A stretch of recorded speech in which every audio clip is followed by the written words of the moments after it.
Assalamualaikum warahmatullahi wabarakatuh. Perkenalkan, nama saya Nuzulur Hidayat, NIM 230103072. Di sini saya akan memaparkan teori tentang kepribadian Alfred Adler.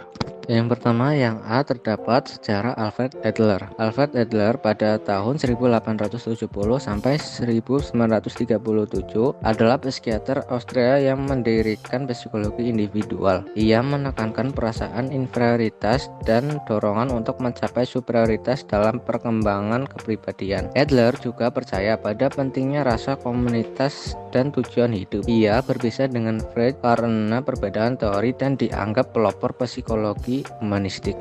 Kemudian yang B, terdapat prinsip teori kepribadian rasa rendah hati. Adler memiliki 3 sumbangan pemikiran utama, yaitu yang pertama, penekanan pada pengaruh sosial terhadap perilaku, yang kedua, konsep mengkreatifkan diri, yang ketiga, fokus pada ciri khas setiap kepribadian. Adapun 6 pokok pemikiran Adler. Yang pertama yaitu tujuan hidup, yang kedua dorongan keakuan, yang ketiga perasaan rendah diri, yang keempat dorongan kemasyarakatan, yang kelima ada gaya hidup, dan yang keenam ada daya kreatif. Adapun prinsip teori kepribadian Adler menekankan bahwa individu dan masalah hidupnya selalu bersifat sosial. Ada 7 teori utama, yaitu yang pertama rasa rendah diri, yang kedua superioritas, yang ketiga gaya hidup, yang keempat diri kreatif, yang kelima diri yang sadar, yang keenam tujuan semu, yang ketujuh, minat sosial. Kemudian yang C, terdapat dinamika kepribadian teori Alfred Adler. Dinamika kepribadian Adler dipengaruhi oleh interaksi sosial, tujuan hidup, dan gaya hidup. Konsep utamanya meliputi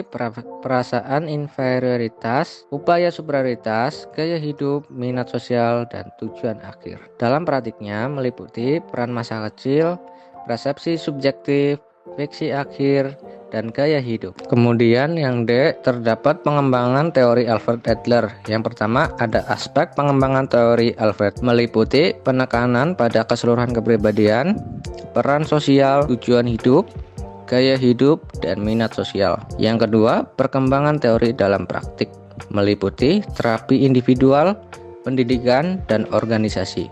Yang ketiga, pengaruh teori Adler terhadap psikologi modern, meliputi psikologi humanistik, psikologi positif, dan psikologi kontemporer. Kemudian yang E, terdapat aplikasi teori Alfred Adler. Berikut beberapa contoh aplikasi dari teori Alfred Adler. Yang pertama yaitu ada psikologi klinis, meliputi terapi individual, konseling keluarga, dan konseling anak. Yang kedua ada pendidikan, meliputi motivasi belajar dan disiplin. Yang ketiga ada organisasi, meliputi kepemimpinan dan dinamika. Yang keempat ada pengembangan diri, meliputi memahami diri sendiri dan mengatasi masalah. Kesimpulannya, jadi teori Alfred Adler ini memberikan pandangan holistik dan optimis tentang manusia. Konsep kunci seperti inferioritas, superioritas, gaya hidup, minat sosial, dan tujuan hidup membantu kita memahami diri dan orang lain. Teori ini mengajarkan bahwa setiap individu unik, perasaan inferioritas bisa menjadi motivasi, interaksi sosial penting, dan kita memiliki kemampuan untuk mengubah gaya hidup serta mencapai potensi penuh. Sekian yang dapat saya sampaikan, semoga bermanfaat. Terima kasih, saya akhiri. Wassalamualaikum warahmatullahi wabarakatuh.